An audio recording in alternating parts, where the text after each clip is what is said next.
Hello friends, good morning. Today we are discussing MCQ on the basis of current affairs of 11 August 2021. Okay so यह जो MCQ हमारा है, यह जो है सो आपका जो आने वाले UPSC एग्ज़ाम है और जो स्टेट PSC एग्ज़ाम है उसमें आपकी मदद करेगा, ठीक है। और हम डेली बेसिस पे जो है सो आपके MCQ जो है सो डेट वाइज डिस्कस करते हैं और एग्ज़ाम के पैटर्न से और साथ में जो है जो भी बेसिक इन्फॉर्मेशन है उसको हम प्रोवाइड कराते हैं ताकि आपके आने वाले एग्ज़ाम में आपकी मदद हो सके, ठीक है। तो चलिए अपना डिस्कशन शुरू करते हैं, ठीक है। तो हमारा जो है सो ये आपका 11 अगस्त जो है सो 2021 का हमारा करंट अफेयर्स बेसिस जो है सो एक्चुअल में ये एक दिन पीछे का रहता है, लेकिन जो है सो हम लोग अभी एक दिन पीछे का उसी दिन डिस्कस करना तो बनता नहीं है, ठीक है। तो इसलिए जो है सो हमारा ये है तो 10 अगस्त का, लेकिन अपन 11 अगस्त में करंट अफेयर्स के फॉर्मेट में जो भी करंट अफेयर्स है उसका MCQ डिस्कस करते हैं। चलिए शुरू करते हैं। तो आपका पहला क्वेश्चन है कि which of the following is correct about the, ठीक है, IPCC, ठीक है। तो यह जो है so it was form in 1998 and it's headquarter is Geneva, Switzerland में। The intergovernmental panel on the climate change is an intergovernmental body of United Nation mandated to provide objective scientific information relevant to understanding human induced climate change and its natural, political and economic impact and risk and the possible response. It was established by the WMO, World Meteorological Organization, and United European Union in 1988. The IPCC does not conduct original research nor monitor climate change or related phenomena. तो ये आपका जो है so question है, ठीक है। तो हम लोग डिस्कस करते हैं पहले कि इसका थोड़ा सा बेसिक जान लें, ठीक है। IPCC, ठीक है, IPCC आप देख रहे होंगे तो यह कहता क्या है कि inter governmental panel on the climate change, ठीक है। तो देखिए क्या है, यहाँ पे आपको देखना पड़ेगा कि जो IPCC है, इंटर जो है सो governmental panel on the climate change जो है सो इसको जो है सो आपका 1988 में एस्टेब्लिश कर दिया गया, ठीक है। एस्टेब्लिश करने वाली बॉडी कौन कौन सी थी? तो आपका जो है सो United Nation environment programme plus या और जो है सो यूनाइटेड नेशन एनवायरनमेंट प्रोग्राम के बाद में जो है सो वर्ल्ड मेट्रोलॉजिकल ऑर्गेनाइजेशन, ठीक है। और बाद में जो है सो आपका यूनाइटेड नेशन जनरल असेंबली ने इसको एंडोर्स किया और यूनाइटेड नेशन जनरल असेंबली के जितने भी मेंबर थे ये इसके जो है सो मेंबर हैं, ठीक है। तो एक्चुअल में क्या है, अब यहाँ पे समझना पड़ेगा आपको कि यह जो बॉडी है, अब वर्ल्ड के जितने भी नेशन हैं, जैसे वर्ल्ड के जितने भी नेशन है अपने साइंटिस्ट को डेजिग्नेट करते हैं, ठीक है। और जो है सो कई लोग वॉलंटरी भी अपने मन से भी जो है सो यहाँ पे अपना सर्विस देते हैं, ठीक है। तो वॉलंटरी भी सर्विस देते हैं और जो है सो आपका वर्ल्ड के सारे देश जो है सो अपने साइंटिस्ट को एलोकेट करते हैं कि आप इसमें काम करेंगे, ठीक है। तो यह जो है सो एक्चुअल में क्या करता है कि रिपोर्ट पब्लिश करता है। रिपोर्ट पब्लिश करता है किस चीज के? क्लाइमेट चेंज का, ठीक है। तो क्लाइमेट चेंज का जो है सो यह रिपोर्ट पब्लिश करता है और रिसेंटली जो है सो अभी यह छठा रिपोर्ट जो है सो 6th रिपोर्ट पब्लिश किया है। तो इससे पता चलता है कि क्लाइमेट चेंज का क्या इम्पैक्ट पड़ रहा है और उसको हम लोग कैसे रोक सकते हैं, ठीक है। तो इम्पैक्ट का पता चलता है क्लाइमेट चेंज का, ठीक है। और यहाँ पे यह कह रहा है कि CO2 को जो है सो आपको एनीवे में रिड्यूस करना पड़ेगा, अदरवाइज इसका रिजल्ट जो होगा वो बहुत ही भयावह होने वाला है इन फ्यूचर में, ठीक है। इन फ्यूचर रिजल्ट जो है सो काफ़ी ज़्यादा डेंजर होने वाला, ठीक है। तो यहाँ पे जो है सो अभी जो है सो क्लाइमेट चेंज का इम्पैक्ट, इसका मेन काम क्या है कि क्लाइमेट चेंज के इम्पैक्ट को जो है सो दिखाना कि हाँ भैया ये क्लाइमेट चेंज का ये इम्पैक्ट सामने आ रहा है, ठीक है। तो आपका जो है सो इसमें इतना सारा चीज़ है। अच्छा, एक चीज़ और है इसमें कि जो है सो यह कोई रेगुलेटरिंग बॉडी नहीं है, मतलब कि यह मॉनिटरिंग नॉट रेगुलेटरिंग बॉडी, मतलब रेगुलेशन नहीं करता है पहला चीज़।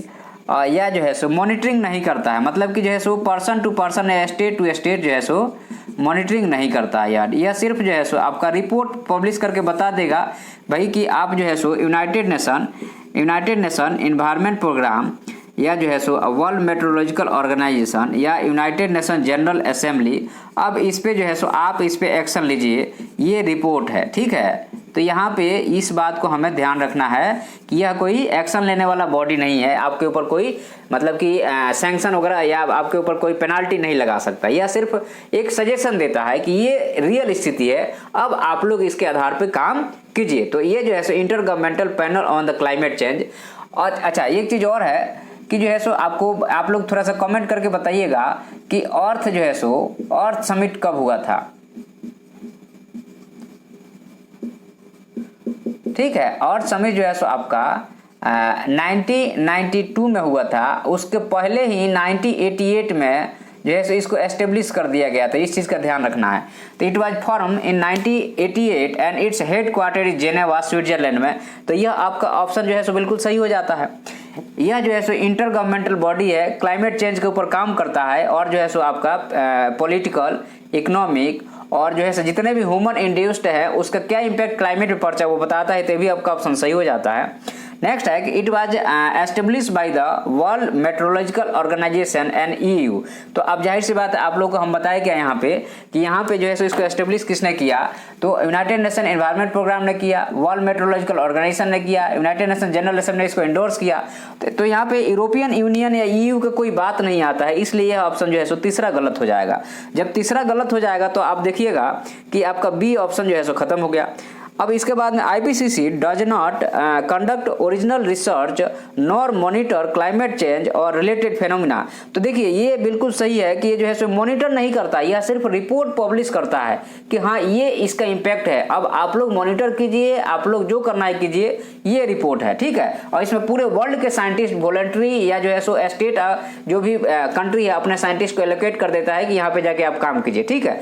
तो इसके हिसाब से 1, 2 और 4 आपका ऑप्शन जो है सो सही हो जाता है। यहाँ पे जो है सो ऑप्शन सी जो है सो बिल्कुल सही है, ठीक है। तो यहाँ पे ऑप्शन सी आपका सही हो जाता है। नेक्स्ट क्वेश्चन हम लोग देखते हैं। मैं उम्मीद करता हूं कि यहाँ पे आप लोगों का कंसेप्ट क्लियर हो गया इससे रिलेटेड, स्पेशली जो इस चीज़ से रिलेटेड जो है सो अभी रिसेंटली जो है इसका कौन सा रिपोर्ट आया है, तो 6th रिपोर्ट आया है। इन्होंने जो है इसके आधार पे अभी और क्वेश्चन बनेगा और ये अभी चलेगा, एडिटोरियल में भी चलेगा।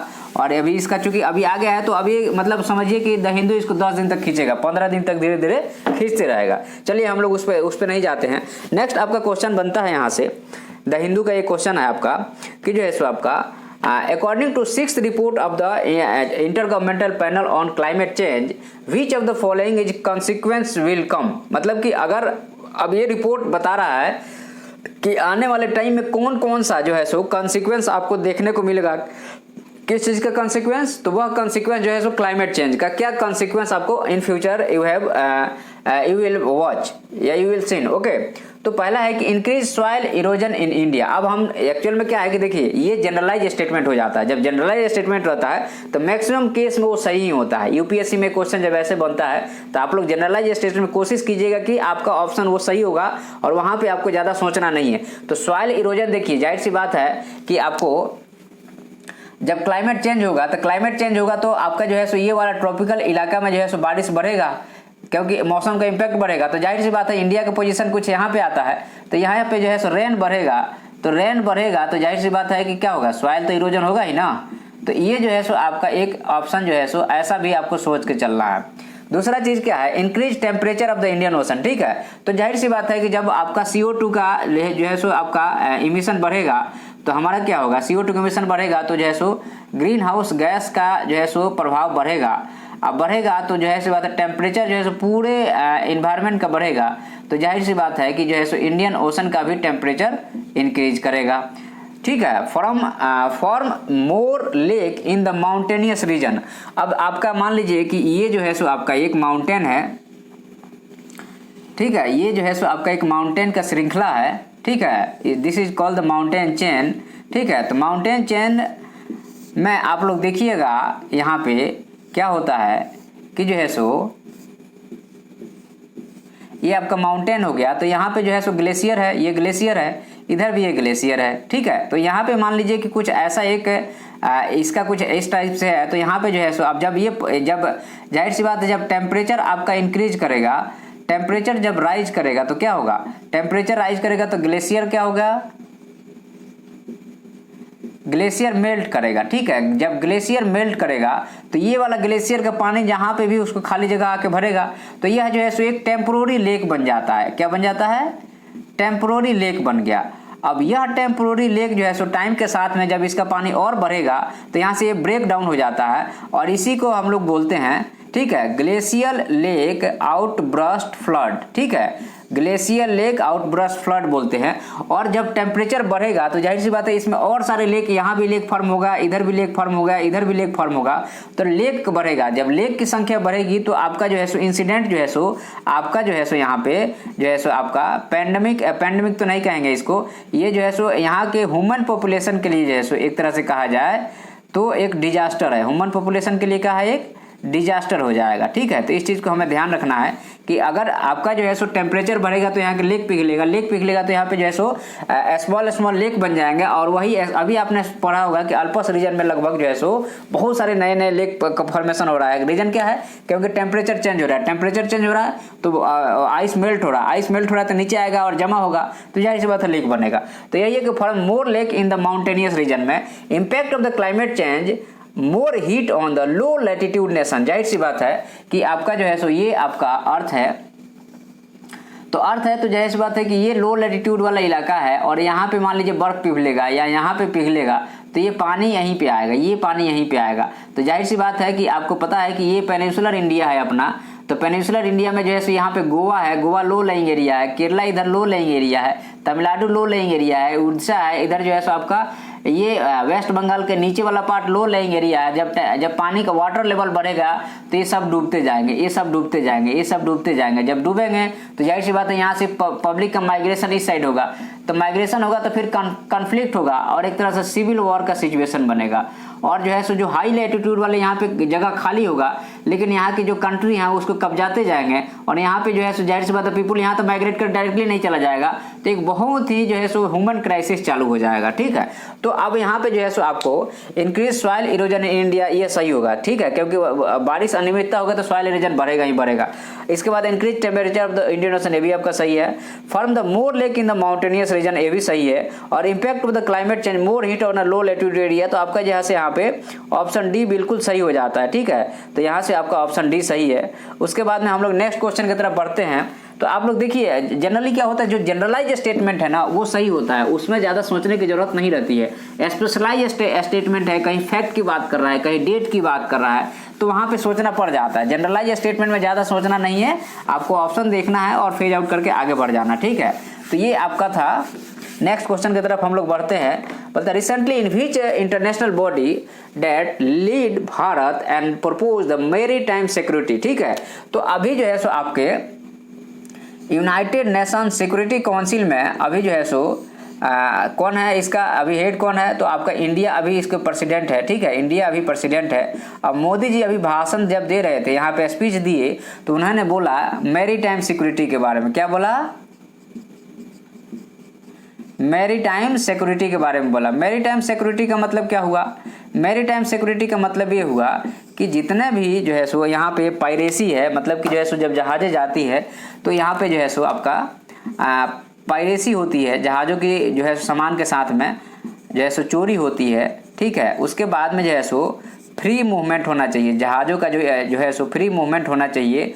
कोई देश जो है सो अपना अधिकार नहीं जमाए, जैसे कि साउथ चाइना सी में जो है सो चाइना बोलता है कि हमारा है और यहाँ से अगर तुम लोग पास करोगे तो आपको यहाँ पे हमें ले भी देना पड़ेगा, ठीक है। उसके बाद में जो है सो आपका जो आइलैंड नेशन है उनको जो है सो पीस और सिक्योरिटी प्रोवाइड कराना भी आपका काम है, पीस एंड सिक्योरिटी प्रोवाइड कराना भी आपका काम है। तो ये जो है सो मोदी जी या भारत का जो है सो ये जो है सो नया एक इनिशिएटिव है और भारत का ऐसा कहा जाए तो भारत यहाँ लीड लिया है और कहा है कि जो है सो मैरीटाइम डोमेन में हमारा जो है सो यहाँ पे प्रभाव होना चाहिए या हम ऐसा काम करना चाहते हैं। तो चलिए, तो ये कौन सी बॉडी है? तो यहाँ पे हमको याद रखना है कि यूनाइटेड नेशन जनरल असेंबली नहीं है, एशियान नहीं है, वर्ल्ड बैंक नहीं है, यूनाइटेड नेशन सिक्योरिटी काउंसिल है। अभी भारत इसका अध्यक्षता कर रहा है, इसलिए हमने इस क्वेश्चन को डाला था आपका।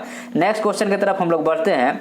तो what will be the theme of the upcoming independence day, तो आपका जो है सो आने वाला इंडिपेंडेंस डे का थीम क्या होगा, इसके बारे में क्वेश्चन है। और ये आज के द हिंदू पेपर में मेंशन किया गया है। भारत सरकार बोली है कि हमारा जो है आने वाले इंडिपेंडेंस डे का थीम क्या होगा। वन भारत श्रेष्ठ भारत होगा नहीं, थीम ये पहले ही रह चुका है। वन नेशन जो है सो वन राशन कार्ड भी नहीं होगा, क्योंकि ये जो है सो आपका राशन डिलीवरी से रिलेटेड है।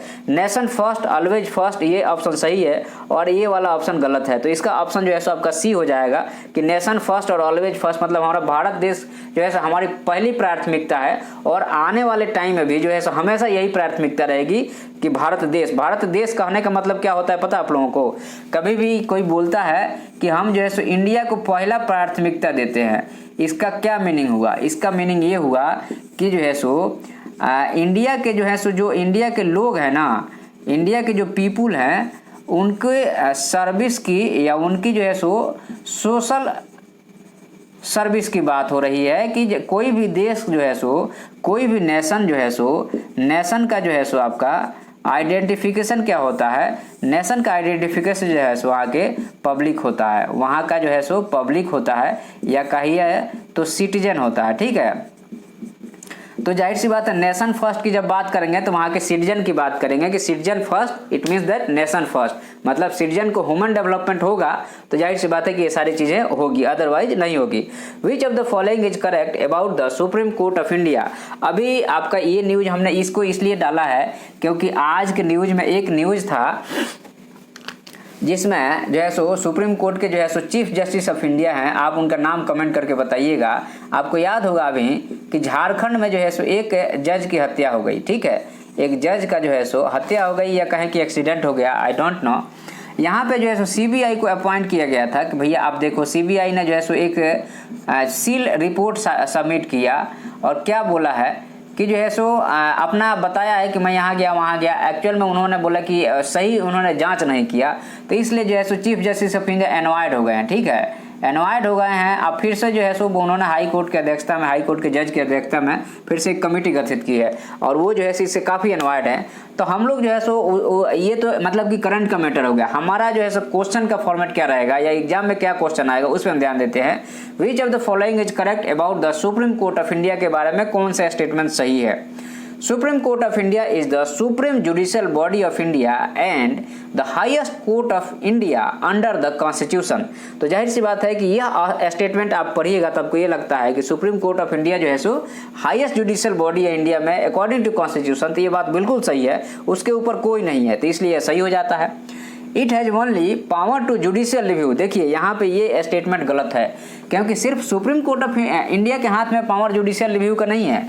जुडिशियल रिव्यू का जो है सो पावर है, देखिएगा जुडिशियल रिव्यू का जो है पावर वह आता है आर्टिकल 13 से आता है, कॉन्स्टिट्यूशन के आर्टिकल 13 से आता है और सुप्रीम कोर्ट करता है जो है सो फंडामेंटल राइट को प्रोटेक्ट करने के लिए। ठीक है, तो लेकिन जुडिशियल रिव्यू का जो पावर है वो हाई कोर्ट के पास भी है एंड सुप्रीम कोर्ट के पास भी है।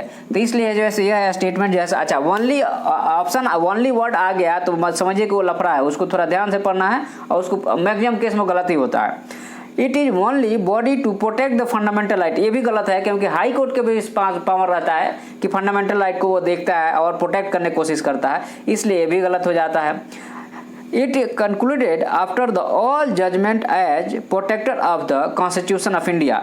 तो यहाँ पे ये स्टेटमेंट बहुत ही जो है सो वाइड स्टेटमेंट है, ठीक है, लेकिन सही स्टेटमेंट है इसलिए क्योंकि यह कहता है कि अभी तक के जितने सुप्रीम कोर्ट के जजमेंट आया है उससे यही पता चलता है कि कॉन्स्टिट्यूशन के प्रोटेक्टर एक्चुअल में प्रोटेक्टर जो है सो सुप्रीम कोर्ट ऑफ इंडिया है। और ये जो है सो आपका प्रीवियस ईयर के कई बार क्वेश्चन में यूपीएससी ने इसको पूछ चुका है डायरेक्ट और इनडायरेक्ट वे में। तो यहाँ पे आपके ऑप्शन 1 और 4 जो है सो बिल्कुल सही हो जाता है, ठीक है, और यहाँ पे ऑप्शन 1 और 4 यहाँ पे बताया गया है। उसके बाद में विच of the following is correct about the national school of drama.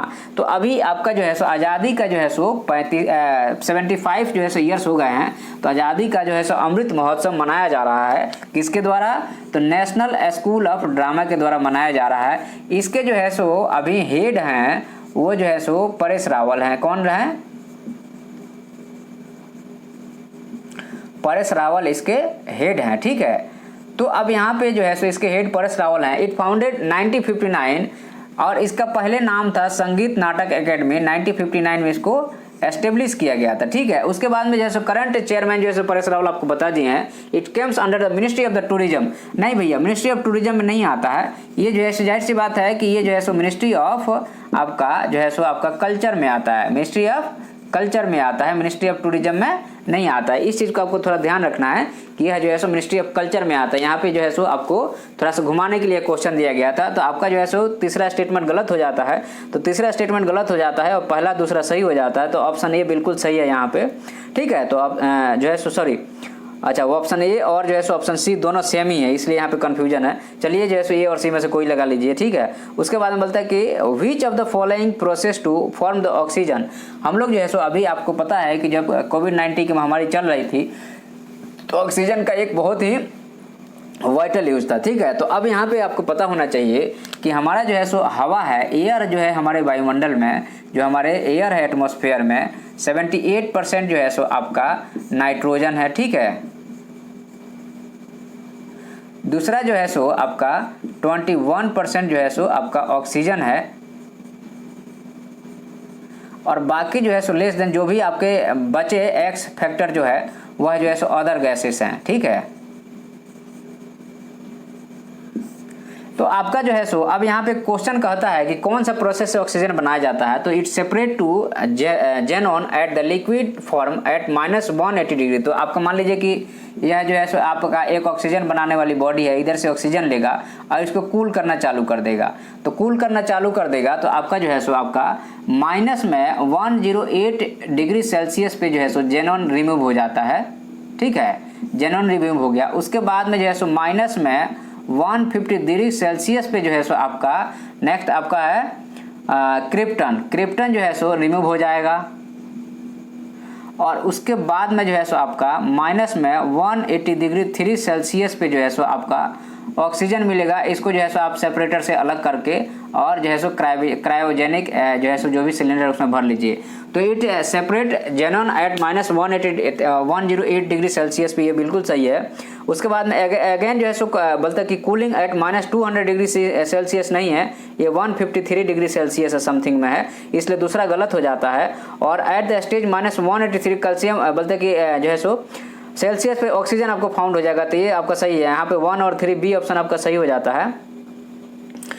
उसके बाद नेक्स्ट हम लोग विच of the following is correct about the national mission edible oil palm. अभी आपको रिसेंटली आपको याद होना चाहिए कि national mission on edible oil पे अभी जो है सो क्या हुआ था, जो है सो गवर्नमेंट ऑफ इंडिया कोशिश कर रही है कि हम इसको जो है सो इम्पोर्ट कम कर दें, ठीक है।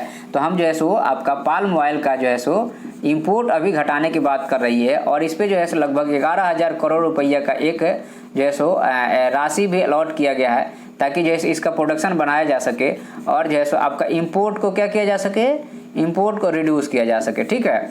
तो अब यहाँ पे आपको क्या देखना है, it has aim to reduce the import of the palm oil, बिल्कुल सही है। जाहिर सी बात है कि हमारा यही मकसद है कि हम अपना प्रोडक्शन बढ़ाएं और इम्पोर्ट को कम कर दें। It has boost the production of the palm oil indigenously, ये भी सही है। Government of India set target cutting half of the forest of the coast of the Kerala to grow the edible oil. अब देखिए ये जो है सो थोड़ा सा अजीब नहीं लग रहा आपको कि जो है सो आप केरल में जो है सो केरल में आप बोल रहे हैं कि 1/2 जो है सो टोटल फॉरेस्ट का हम कट करके जो है सो पाल्म ऑयल लगाएंगे, ऐसा तो होगा नहीं। इसलिए नहीं होगा क्योंकि ये जो है सो बहुत वाइड स्टेटमेंट है, तो इसको हम लोग कैंसिल कर देंगे, ठीक है। हाँ, लेकिन पाल्म ऑयल में जो है सो आप देखिएगा, पाल्म ऑयल उगाने के लिए जो है सो आपका इंडोनेशिया और जो है सो आपका मलेशिया, ये लोग क्या करते हैं कि जो है सो वर्जिन फॉरेस्ट जो है सो, वर्जिन फॉरेस्ट का मतलब क्या हुआ कि यह पैच है, यहाँ पे जैसे कोई ह्यूमन का इंटरवेंशन नहीं है और नेचुरली ग्रो हो रहा है, इसको वर्जिन फॉरेस्ट बोलते हैं। और जहाँ पे जो है सो यहाँ पे ह्यूमन जब पहुँचने लगता है तो इसको काटेगा पीटेगा, तो यही जो है सो इस फॉरेस्ट को काट के खत्म किया जा रहा है और पाल्म ऑयल की खेती की जा रही है, ठीक है। तो इसी कारण जो है सो क्या हो रहा है, जो है सो आपका जो है सो CO2 का इमिशन को लेने वाला लोग नहीं है, तो इसका क्या हो रहा है, वायुमंडल में आपका परसेंटेज बढ़ रहा है। तो आपका जो है सो तीसरा गलत हो जाएगा, तो 1 और 2 सही हो गया, बाकी जो है सो ये B-C-D आपके गलत हो गए। उसके बाद हम लोग देखते हैं थोड़ा सा प्रीवियस ईयर क्वेश्चन कुछ देखते हैं, 2-4 ठो जो आपके आए हुए हैं प्रीवियस ईयर क्वेश्चन जो UPSC में, उसको भी हम लोग थोड़ा देखते चलते हैं, ठीक है। हमारा टारगेट तो है लेकिन टाइम की कमी के कारण जो है सो हो नहीं पाता है, बट फिर भी कोशिश करेंगे हम। चलिए हम लोग the term regional comprehensive economic partnership often appear in the in the context of the affairs of the group of the country known as. तो अब यहाँ पे जो है सो आपका देखिएगा यह क्वेश्चन पूछ रहा है कि आर रीजनल कॉम्प्रिहेंसिव जो है सो इकोनॉमिक पार्टनरशिप जो है सो, तो इसमें जो है सो आपके जो है सो 10 मेंबर जो है सो एशियान के हैं, ठीक है, 10 मेंबर एशियान के हैं। उसके आप लोग नाम बताइएगा कौन कौन से मेंबर हैं, ठीक है। तो आपका जो है सो म्यांमार है, लाओस है, थाईलैंड है, कंबोडिया है, मलेशिया है, सिंगापुर है, जो है सो फिलीपाइंस है, ब्रुनेई है। उसके बाद में ये आपके 10 मेंबर हैं और उसके बाद में बाकी जो है सो इधर के और मेंबर हैं, ये सब मिलकर के एक बॉडी बना है, ठीक है। और ये जो है सो आपका फ्री ट्रेड को प्रमोट कर रहे हैं, ठीक है, फ्री ट्रेड को। अभी जो है सो फ्री ट्रेड को जब डील साइन हुआ तो यहाँ से इंडिया आउट हो गया, डील साइन हुआ तो इंडिया यहाँ से आउट हो गया। क्यों इसका कंसर्न क्या था, तो डेयरी का था, ठीक है। क्योंकि जो है सो न्यूजीलैंड और बाकी जगह डेयरी बहुत ज़्यादा डेवलप, हमारे यहाँ डेयरी सेक्टर अगर उनका माल हमारे पास आएगा तो हमारा ये हो गया। दूसरा है कि जो है सो आपका ये सर्विस सेक्टर को ओपन नहीं करना चाहते थे, ठीक है, सर्विस सेक्टर को ओपन नहीं करना चाहते थे, इसके कारण इंडिया ने यहाँ पे भाग लेने से मना कर दिया, बोला कि हम इसको साइन नहीं करेंगे, ठीक है। तो इसका जो है सो काफ़ी लोगों ने क्रिटिसाइज भी किया। और चाइना का भी थ्रेट था कि चाइना उसमें मेंबर है, तो चाइना का जो है सो सस्ता माल जो है सो इंडिया में जो है सो दूसरे कंट्री के थ्रू जो है सो आके और पूरा जो है सो आके इकोनॉमी को खराब करेगा। तो यहाँ पे आपको एशियान को ध्यान रखना है, G20 और SCO और सार्क नहीं है। उसके बाद में बोलता है कि ये आपका एशियान हो गया। बोलता है कि which of the following can you find the bureau of the energy efficiency star level. अब जाहिर सी बात है कि देखिए स्टार लेवलिंग क्या होती है कि स्टार लेवलिंग BW जो है सो यह जो है सो आपका एनर्जी इफिशियंसी में बढ़ावा और लॉसेस को जो है सो घटाने के काम करता है। और यह जो है रेटिंग प्रोवाइड करता है, क्या प्रोवाइड करता है, रेटिंग प्रोवाइड करता है इलेक्ट्रिकल इक्विपमेंट को।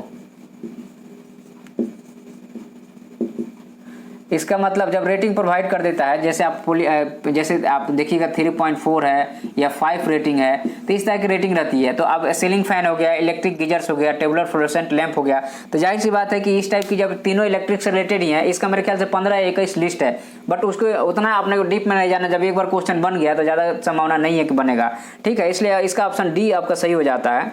उसके बाद में बोलता है आपको यहाँ पे ऑप्शन डी सही है। नेक्स्ट क्वेश्चन बोलता है कि consider the following statement, international solar alliance was launch at the United nation climate change conference in 2015 and the alliance includes all the members country of the United nation. तो ये थोड़ा सा देखिएगा, दूसरा वाला स्टेटमेंट थोड़ा सा आपको अजीब नहीं लग रहा है, क्योंकि आप देखिए जाहिर सी बात है कि आप इंटरनेशनल सोलर अलायंस के बारे में आप जब देखेंगे तो ISA का यह जो है सो आपका जो है सो फ्रांस की मदद से जो है सो आपको 2015 में जो है सो इसको एस्टेब्लिश किया गया, ठीक है। इसका हेड क्वार्टर आप लोग कमेंट करके बताइएगा, ठीक है, कहाँ पे है, इंडिया में है, आप जगह सिटी का नाम बताइएगा, ठीक है। 2015 में एस्टेब्लिश किया गया और यह जो है सो इंडिपेंडेंट बॉडी है, यह जो है सो इंडिपेंडेंट बॉडी है, इंडिया इनिशिएटिव इंडिपेंडेंट बॉडी है, ठीक है। इसे इंडिया के प्रेस्टीज बढ़ा है। और ये जो है सो आपका जो है सो अर्थ है, तो यहाँ पे जो है सो 23.5 1/2 से लेके 23.5 1/2 ये नॉर्थ है, ये साउथ है, इसके बीच में जितने भी देश है उनको कहा गया है सूर्यपुत्र, ठीक है, जो है सो आपका सन कहा गया, ठीक है, सूर्यपुत्र कहा गया है। तो अब एक चीज बताइए कि यहाँ पोल पे अगर कोई कंट्री है तो इसमें भाग लेके क्या कर सकता है, कुछ नहीं कर पाएगा। तो जाहिर सी बात है कि आपका दूसरा ऑप्शन यहाँ से क्या होगा, फेज आउट हो जाएगा, ठीक है। दूसरा ऑप्शन आपको बेवकूफ बनाने के लिए दिया गया है, तो एक फेज आउट हो गया, आपका पहला ऑप्शन सही है, ठीक है। तो ये जो है आपका नेक्स्ट आपका है कि डिजी लॉकर से संबंधित है। डिजी लॉकर के बारे में देखा दिया हुआ है, तो देखिए डिजी लॉकर की 2015 में जो है सो आपको मैटी मिनिस्ट्री ऑफ इंफॉर्मेशन टेक्नोलॉजी का जो है सो अभियान था। मोदी जी बड़े ही उत्साहित होकर इसको चालू किए थे। और इसमें पहले था जो है सो आपका 1 GB तक डेटा को स्टोर कर सकते हैं। और जो है सो ये जो है सो आपका आधार कार्ड मांगता है, आधार कार्ड नंबर से ऑथेंटिकेट हो जाएगा, ठीक है। उसके बाद में एक बार जो है सो OTP आएगा, आपने एक बार डाला, उसके बाद ये आपका 1 GB तक डेटा आप उसमें स्टोर कर सकते हैं। और किसी भी गवर्नमेंट ऑफिस में या प्राइवेट ऑफिस में जब जाएंगे तो सीधे आपको डॉक्यूमेंट नहीं ले जाना है, बोल देना है कि हमारा ये ID है, या खोल के दिखा देना है, या आपको वहीं बोल देना है कि ये प्रिंट कर लीजिए, ठीक है। या वो लोग एक्सेस कर सकते हैं अगर आप पासवर्ड या कुछ ऐसा बताते हैं, जो भी उसका नियम कानून है उसके हिसाब से। तो जो है सो आपका जो है सो अब यहाँ पे क्वेश्चन कहता है कि it is a digital locker system offered by the government under the digital India programme 2015 में। जाहिर सी बात है ये सही है। It allow you to access जो है e document irrespective of your physical location. जाहिर सी बात है कि ये जाहिर सी बात है कि फिजिकल लोकेशन अपने को डॉक्यूमेंट ले जाने कैरी करने का झंझट ही खत्म हो जाता है, ठीक है। तो इसलिए इसके आपको दोनों ऑप्शन सही हो जाते हैं। तो आज के हमारे करंट अफेयर्स में इतना ही था, ठीक है। अब नेक्स्ट दिन आपके आएंगे तो फिर और जो है सो बाकी चीज़ें अपन डिस्कस करेंगे। Thank you.